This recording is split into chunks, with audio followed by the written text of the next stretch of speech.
Saludos. Titulamos este vídeo Disidencia controladora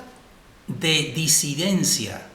C-I, que significa la C consciente, y la I significa inconsciente, es decir, una disidencia controladora consciente y también lo que creemos una disidencia controladora que se realiza de modo inconsciente, es decir, sin darse cuenta la persona en su actuación. Y decimos también que el título es PER 20, que significa preguntas, experiencias y reflexiones. Entonces, esto en relación con, sobre todo con las experiencias que estamos viviendo. Hacemos este vídeo a principios de agosto del año 2020, en una situación crítica que nosotros calificamos como de fin de un ciclo y un próximo reajuste dimensional, que nosotros ya lo estamos explicando. Entonces,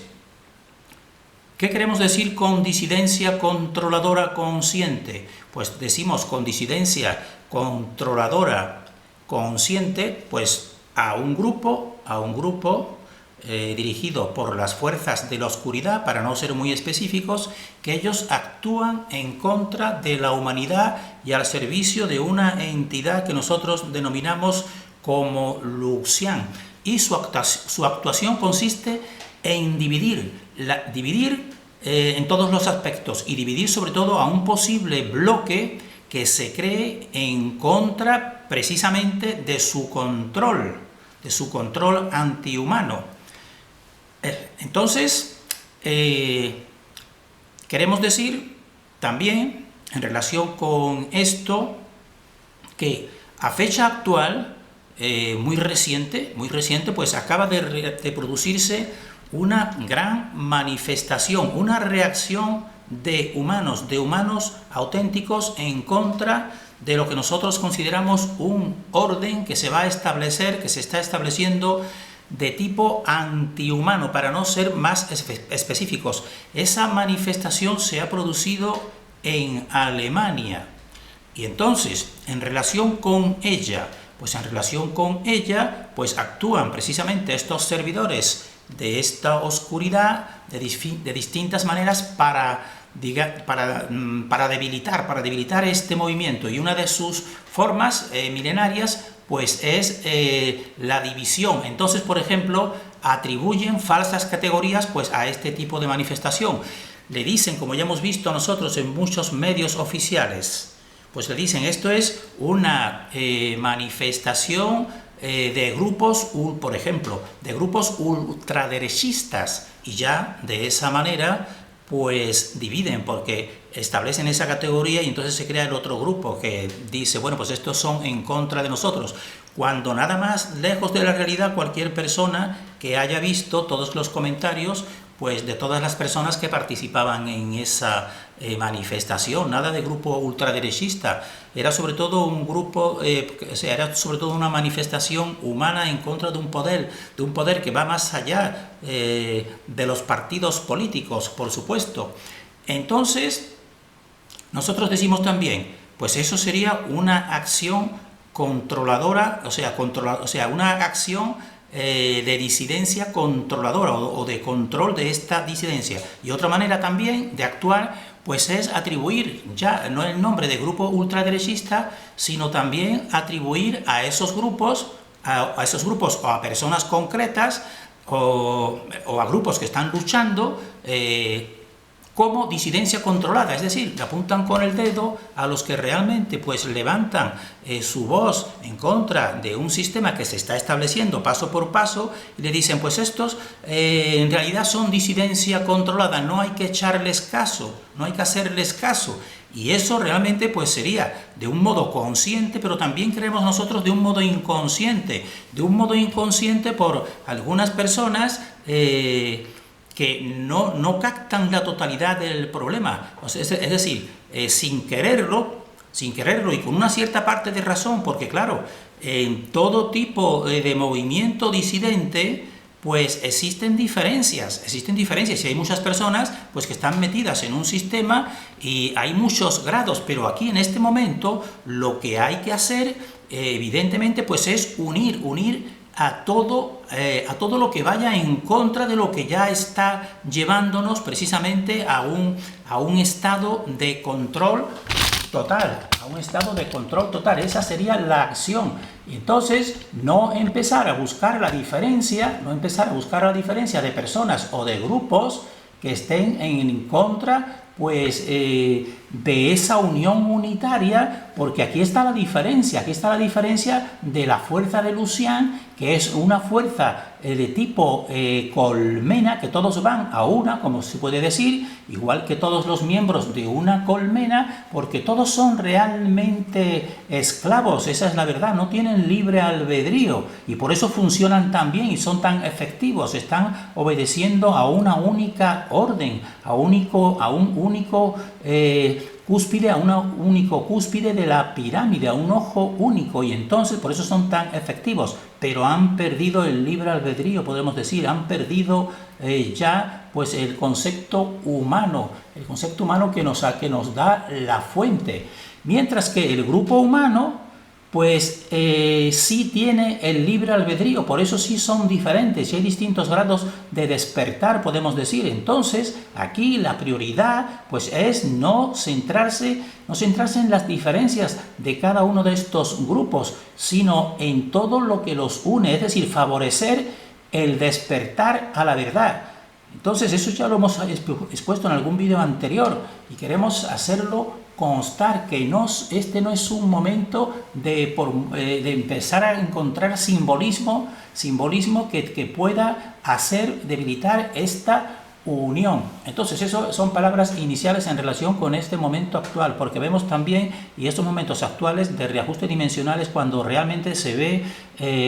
la profundidad de las personas y de los investigadores, porque notamos que esto que debería destacarse, pues algunos investigadores simplemente han seguido con su parcela, hablando ligeramente o incluso no hablando de esto que es realmente la única reacción de la auténtica humanidad, la única reacción. Entonces nosotros decimos, aparte de los resultados exteriores, pues lo más importante es la acción de cada cual, cómo se posicione aquí. Entonces nuestro posicionamiento, ya lo hemos expuesto, es favorecer y difundir pues todo este tipo de movimiento, porque ahora lo que toca es más bien un activismo. Entonces esto en relación con esta introducción en relación con el momento actual. En relación con este vídeo, pues nosotros vamos a seguir, lo realizamos en dos partes, en dos temas. Vamos a dar indicios involutivos, es decir, porque nosotros estamos diciendo, pues todos los animales actuales en realidad son seres involutivos, y la fuente no los ha creado así de partida, sino precisamente por el libre albedrío, pues esto eran entidades que podrían caminar erguidas, tipo humanoide, y han descendido, y entonces esto es un resto sobrante que va en descenso por unas líneas de fuerza que ya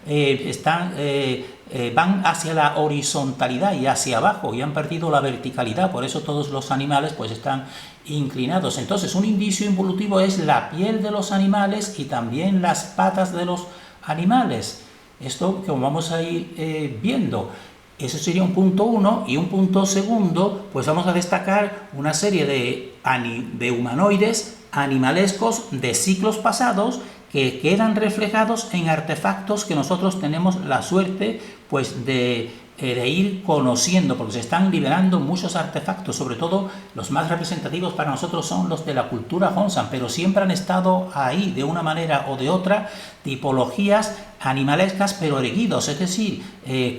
humanoides. Entonces eso, y también piensen también, por ejemplo, en los zodiacos con los animales, y el zodiaco chino, todos son animales. Es decir, eso para nosotros nos dice, porque aquí es donde está el conocimiento más antiguo, ellos consideran el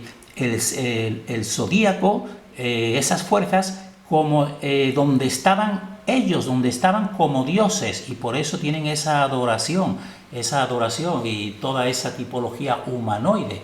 porque todos son animales. La misma palabra zodíaco viene de so son animales. Entonces, en relación con estos indicios involutivos que nosotros decimos piel y patas, vemos a la izquierda la piel humana. Decimos nosotros la piel humana es el centro de esta dimensión porque capta y resiste pues la sutileza del éter.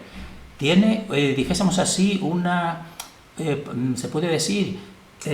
una delicadeza que se adapta totalmente. En cambio, algunos otros investigadores, ya hemos visto hace años, que consideraban, lo pensaban al revés, porque todos nos lo dicen al revés, nos dicen, bueno, los humanos pues no estamos adaptados aquí, los que están verdaderamente adaptados son los animales que tienen esa piel tan fuerte. Nosotros decimos, totalmente al revés, nosotros somos los que estamos aquí, y sobre todo en la estación central, donde está la fuente emitiendo, que son el equinoccio de primavera y el equinoccio de otoño, pues ahí el hombre puede estar realmente con la piel al descubierto, no hace ni frío ni calor, evidentemente. En cambio, los animales, precisamente para estar aquí en esta dimensión, pues han tenido que adaptar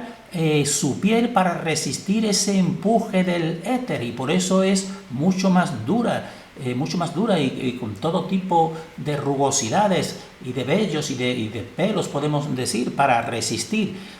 Pero por eso decimos, la piel es un indicio, y sobre todo, ¿cuáles serían los más? Y esto también es un indicio para saber la antigüedad de estas tipologías humanas. ¿Cuál sería entonces los más antiguos que han tenido que modificar su piel? Pues todo el tipo, como vamos a ver nosotros, entre ellos los insectoides, porque ellos ya tienen todo, podemos decir así, los huesos en el exterior, es decir, una cubierta precisamente para mantenerse aquí, pero realmente están condenados a ir desapareciendo, realmente. Entonces vemos aquí pues unos próximos a los humanos, también en relación con las patas, como es el gorila, y el gorila pues todavía puede apoyarse un poco y erguirse algo, pero muy poco, porque camina apoyándose también en las manos mayormente, y el oso mucho más. Pero fíjense lo que decimos de la piel, es una piel que está diseñada para estar aquí resistiendo, podemos decir,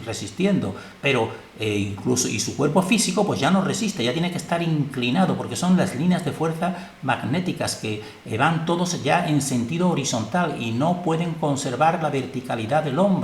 Entonces nos lo han dicho todo al revés, que el hombre era aquí el débil, no, ni mucho menos. El hombre es el que está en el centro de esta dimensión. Entonces el humano mantiene la posición vertical con apoyo en dos piernas, y esto está en relación con el equilibrio del toroide fuente, que tiene, dijésemos así, una verticalidad, la verticalidad fundamental. En cambio, el mundo animalesco pues tiene que endurecer su piel para resistir lo que nosotros decimos el empuje éter, y posicionarse con inclinación o mayor número de patas, como veremos, porque la mayoría, pues los más próximos incluso van a 4 patas. Entonces, para mantenerse en esta dimensión tienen que hacer ese reajuste, pero realmente están en lo que nosotros decimos un descenso horizontal dimensional, por eso decimos que son involutivos. Y entonces, entre estas características que hemos dicho, pues tenemos sobre todo, podemos decir, los más antiguos, y por eso también lo que podemos decir, los más endurecidos y disminuidos también de tamaño para poderse mantener aquí, serían los artrópodos. Los artrópodos son los invertebrados que tienen un esqueleto externo de quitina. Es lo que estamos diciendo, la piel externa, ni más ni menos. Esto sería, y han tenido que crearse ese esqueleto externo de quitina para poder aguantar aquí ese empuje del éter, que en realidad lo está lanzando en sentido horizontal hacia abajo, hacia la infradimensión. Y ya sabemos que estos artrópodos, pues fíjense, son tamaños ya mucho más reducidos, porque esto también es para que no perjudiquen al centro de esta dimensión, que es el hombre, y tienen más de 1 millón de especies, es decir, el 80% de todas las especies animalescas, porque entonces el descenso produce ese número y esa diversidad, pero también esa disminución de tamaño. Entonces decimos que son indicios involutivos, en ellos vemos la piel y también vemos las patas, porque tienen más patas, incluso porque son más antiguos, y para mantenerse más aquí pues desarrollan mayor número de patas, por ejemplo, en relación con los felinos, por ejemplo, que tienen 4. Entonces aquí ven, para que vean los distintos tipos de estos artrópodos. Las clases serían arácnidos, miriápodos, crustáceos e insectos. Y fíjense que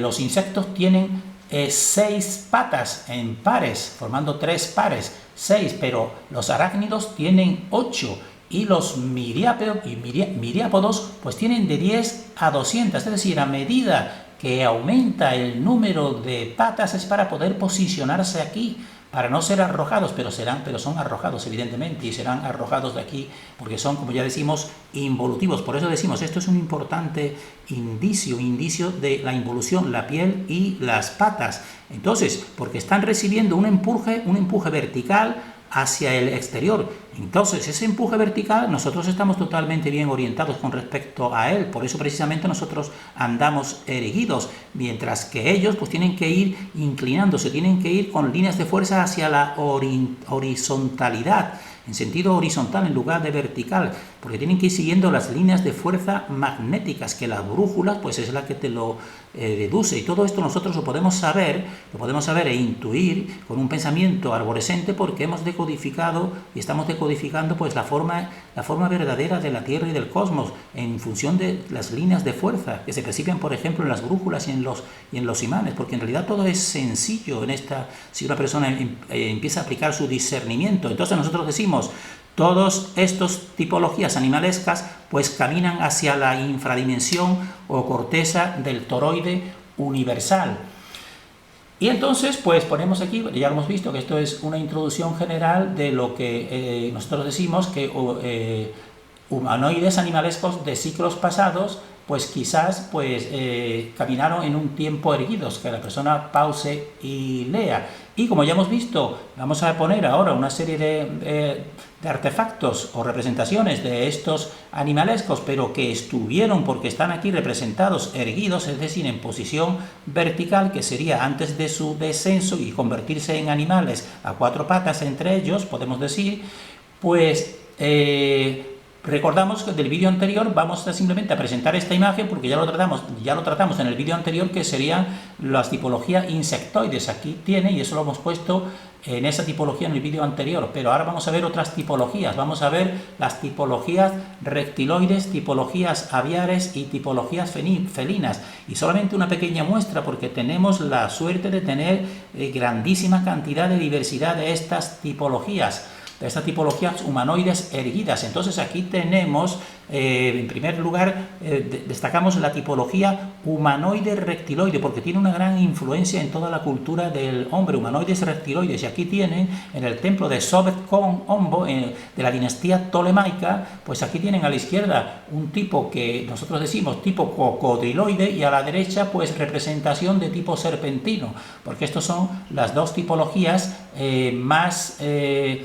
incidentes en relación con la cultura y con el ser humano. Y decimos, si tenemos que destacar uno de ellos, pues sería, nosotros damos predominancia pues a esta tipología que es la serpentina, humanoides serpentinos. ¿Y por qué lo decimos? Porque esta es, según toda nuestra investigación, pues la forma más antigua y más permanente, porque las serpientes ondulan, como están viendo aquí, y ese ondular pues les permite pues tener un acceso limitado, podemos decir aquí, a nuestra dimensión, porque todo en el toroide se forman mediante giros u ondulaciones, y por eso a la izquierda tienen, pues como ya veremos, un artefacto Honsa, que es esa tipología. Por eso decimos, esta es quizás la más dañina o potente o más semejante al auténtico cuerpo de Lucian, que sería un cuerpo serpentino infradimensional, y podemos decir así, con partes etéricas y partes más físicas. Esa es nuestra interpretación. Entonces aquí en la cultura más antigua que nosotros conocemos y más representativa, pues aquí presentamos este artefacto de la cultura Honsa de 21 centímetros, un tipo de turquesa especial que nosotros consideramos artificial. Fíjense claramente que pues esto está erguido, esta tipología está erguido en verticalidad, pero es realmente un humanoide de tipo serpentino, y tipo serpentino que nos recuerda la cobra, la serpiente cobra. Y vean aquí también pues otros, la de la derecha serían la cultura Hongsan, un jade de 15,7 centímetros, que está viendo totalmente serpentino, tipología serpentina, pero a la izquierda vean que esto son artesanías actuales, porque nosotros decimos en esta región china, pues ha estado y es donde más está presente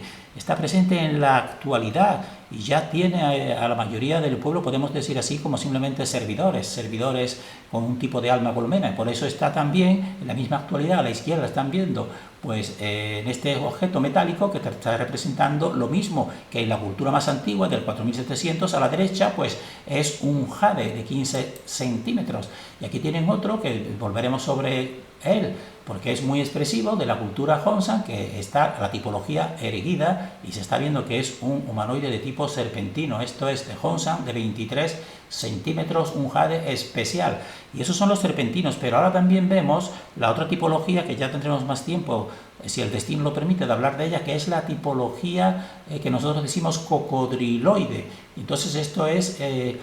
ya es dentro de un reptiloide, pero de tipo cocodriloide en lugar de serpentino, y tenemos aquí pues un jade de 18,5 centímetros, y su característica fundamental pues es sobre todo ese tipo de hocico que lo hemos visto en relación con copas que también hemos expuesto, copas que no están hechas para bocas humanas, sino para este tipo de boca. Y para que vean que no solamente Hongsan, sino también en América, todo este tipo, que son el tipo cocodriloide que le decimos nosotros, esto es de la cultura maya en Yucatán, México, como están viendo esa tipología. Y esto ya, pues, más reciente en China, pero en la dinastía Han, que es más reciente, pues esto es un jade de 11 centímetros, y fíjense que está erguido la tipología draconiana, cocodriloide podemos decir nosotros, o reptiloide, y para que vean que existe una continuidad, porque esto es una artesanía actual porque nos dice a nosotros que está presente desde siempre, más que en ninguna otra parte del mundo. Por eso precisamente nos están llevando en este ciclo inicial pues a ese origen donde está triunfado plenamente, que es el sistema económico y social chino. Esto es de la actualidad, una artesanía actual de 47,5 centímetros y 15 kilos de bronce. Y fíjense claramente cómo existe, realmente esto es una deificación de estas entidades que están ahí muy presentes. Entonces, estos serían lo que hemos visto, tipologías serpentinas y tipologías reptiloides de tipo cocodriloide. Y ahora vamos a ver algunas tipologías aviares, es decir, aves, porque también habría habido tipologías humanoides erectas, como estamos viendo hay otras muchas de la cultura Hongsan, de 24 centímetros en jade. Es claramente pues lo que podemos decir un humanoide erguido de tipo aviar, y esto es muy constante pues en la cultura, una de las culturas estas más también antiguas, que es la cultura egipcia. Pues aquí tenemos el dios halcón Horus en el Museo del Louvre, y fíjense que es un humanoide realmente. Es un humanoide tipo aviar, y vamos a ver alguna muestra simplemente ahora, como decimos, de tipología humanoide de tipo felino. Esto es un marfil que se le ha atribuido una antigüedad de unos 30.000 años, un marfil de mamut donde está reflejado, está expresado pues la tipología humanoide felina, como están viendo, un tipo león o leona, como ven. Y en la cultura Hongsan, pues aquí tienen pues la tipología humanoide felinoide. Esto es un jade magnético, nosotros por eso lo ponemos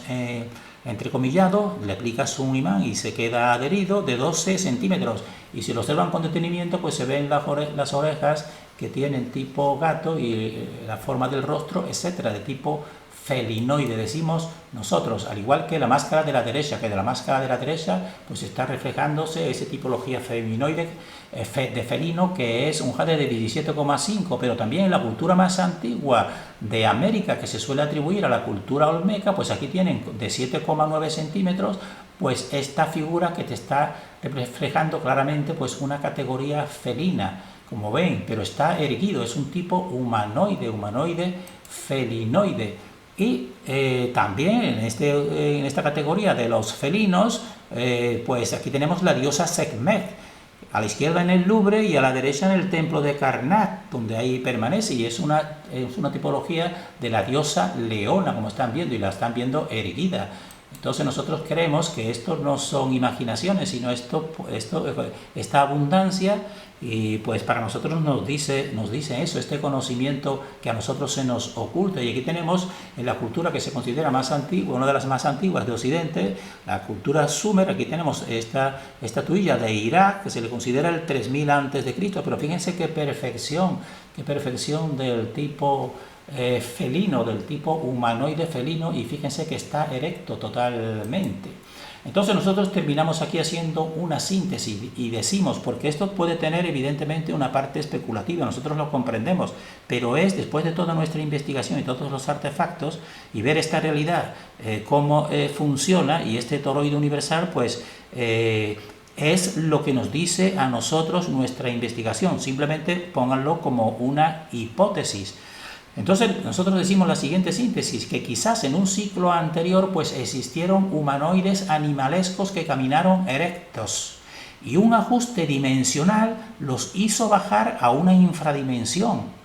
eso a la mayoría, mientras que una parte de ellos pues serían los animales actuales, los cuales perdieron la verticalidad y tuvieron que modificar su fisiología en un proceso involutivo propiciado por las líneas de fuerza del toroide universal, que los empujan, les hace perder esa verticalidad y tienen ya que ir en horizontalidad y tener su piel se desarrollan su piel para poder resistir aquí ese empuje del éter, y también pues el número de patas para poder posicionarse. Por eso los más antiguos son de esta tipología de tipo artrópodo, podemos decir. Entonces nosotros también es muy importante, para que sepan todo esto, que esto viene en relación con nuestro posicionamiento en este momento actual, para ver cómo funciona y cómo puede estar funcionando y cuál puede ser el próximo futuro después de un ajuste dimensional, porque nosotros creemos que ahora mismo estamos próximos a un ajuste dimensional, que creemos que ya ha comenzado, por lo menos a nivel etérico, y lo decimos esto para que cada persona pues aplique su discernimiento en este momento actual y tenga elementos de juicio para posicionarse en el presente y en el posible futuro. Terminamos deseando para nosotros y para todos el mayor discernimiento.